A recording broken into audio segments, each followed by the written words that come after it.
Hello everyone, my name is Anthony. I'm 23 years old and I never thought I would end up telling a story like this. For a long time I believed I knew perfectly well the woman I lived with. I thought love was enough to notice when something breaks. But it isn't. Sometimes people change in front of you so slowly that you don't realize it until it's too late. There are sounds you learn to ignore after living with someone for 2 years. The creak of the floor near the window. The beep of the microwave that never quite turns itself off. The way she sighs before falling asleep.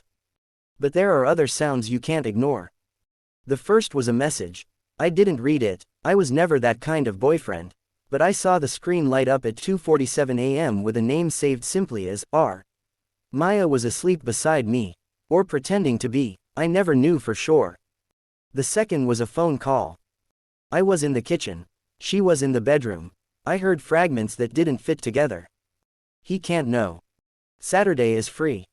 I miss you too. When I went into the room she was reading a book upside down. I didn't say anything. There's something worse than discovering a betrayal. The exact moment you decide to investigate.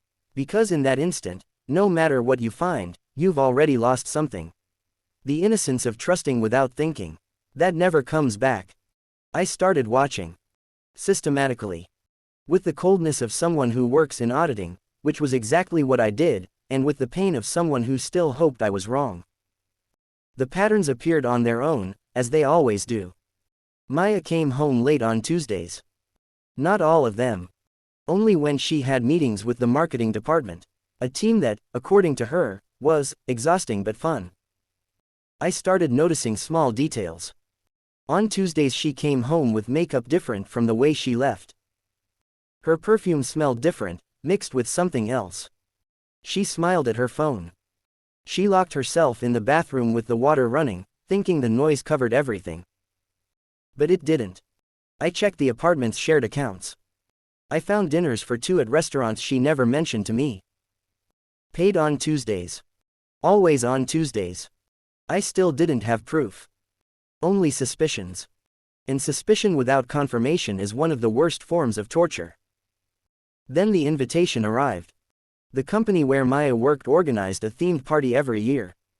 That year the theme was cartoon characters. She mentioned it casually while checking her phone. "Are you going?" I asked. "It's mandatory for the team," she replied. "But it'll be boring. There's no point in you going." That phrase stayed with me for days. There's no point in you going. She didn't say she wanted me there. She didn't say she wished I could accompany her. She just ended the conversation. And that was when I made the most absurd decision of my life. My cousin Rodrigo worked in event planning and had professional costumes stored in a warehouse. I called him one night. "I need a weird favor," I told him.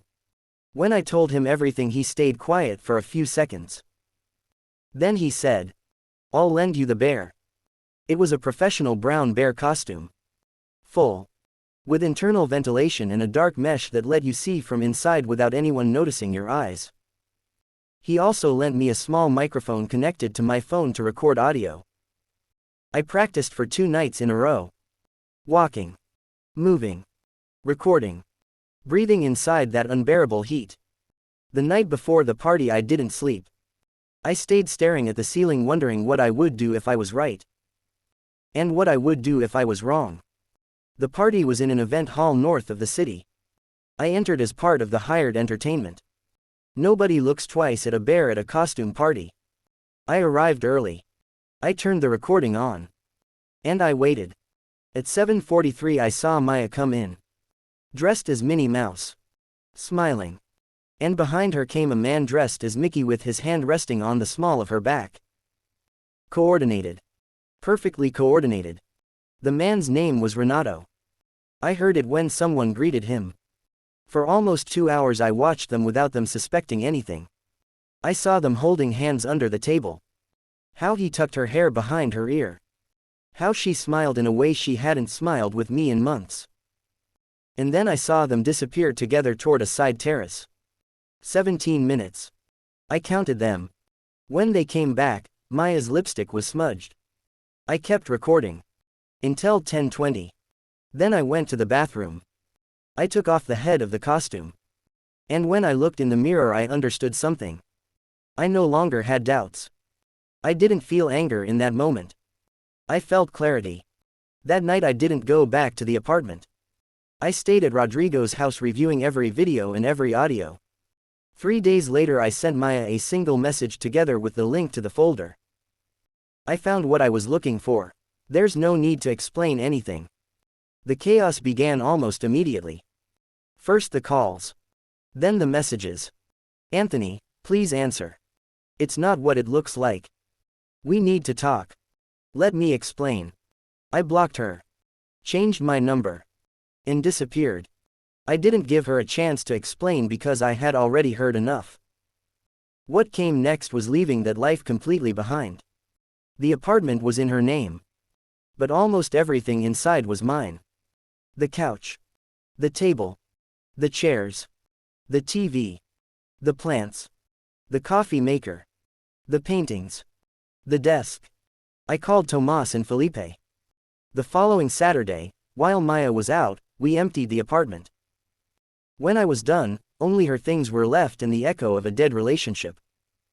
I left the keys on the kitchen floor. And I closed the door for the last time. Then I moved to the other side of the city. A small apartment. Silent. With cheap furniture and empty walls. The first weeks were hard. Sometimes I woke up expecting to hear her walking down the hallway.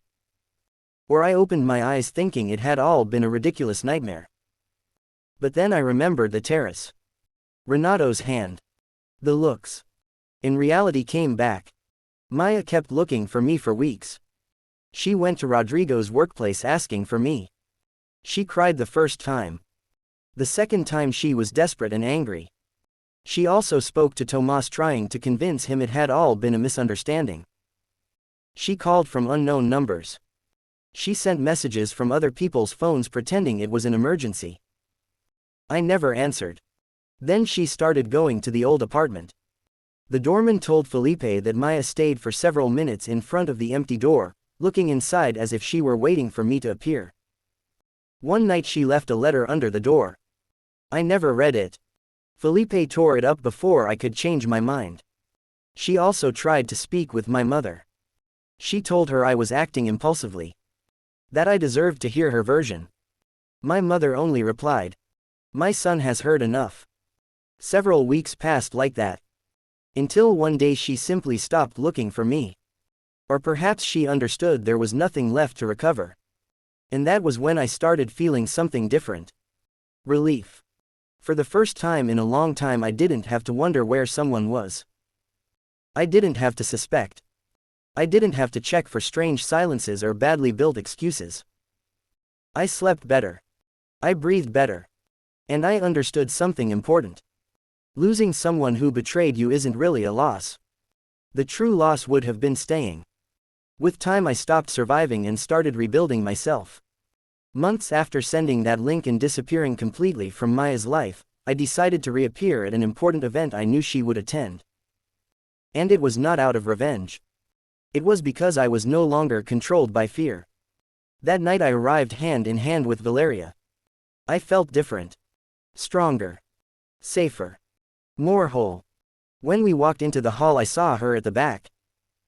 Our eyes met. She froze. I kept my gaze cold and indifferent and kept walking. But she came after me.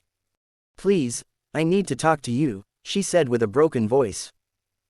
I stopped. I looked at her. And I felt nothing. "There's nothing to talk about," I replied. "That night I saw everything. I don't need more explanations." Maya cried. She tried to justify herself. But I interrupted her.